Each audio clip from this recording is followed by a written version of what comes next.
বন্ধুত্ব আছে বলেই স্বপ্ন উড়তে শিখে। রোদ ঝলমলে দুপুর। আরশি নামে এক ছোট ছেলে আকাশের দিকে তাকিয়ে ঘুড়ি ওড়ানো দেখছে। আরশি ধীরে ধীরে বলল, আমার যদি একটা লাল সবুজ ঘড়ি থাকতো। কিন্তু তার কাছে ঘড়ি নেই, শুধু ইচ্ছা আর আশা। নিজের ছোট ঘরে টেবিলে পত্রিকার কাগজ, ভাঙা কাঠি, একটু সুতা। আরশি মন দিয়ে ঘড়ি বানাচ্ছে। মা দেখে হেসে বলল, মন ভালো হলে তারাও সাহায্য করে রে। আরশি চোখ টিপে বলে, তাহলে আজ তারাদের সাহায্য লাগবেই। খেলার মাঠে বাতাস জোরে বইছে, আকাশ পরিষ্কার।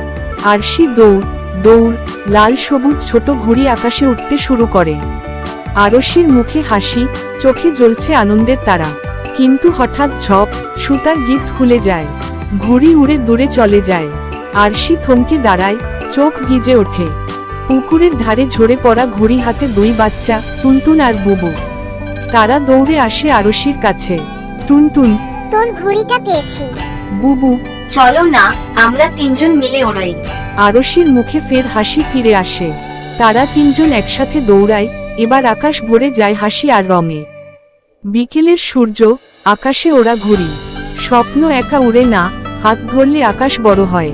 বন্ধুত্ব আছে বলেই স্বপ্ন উড়তে শিখে।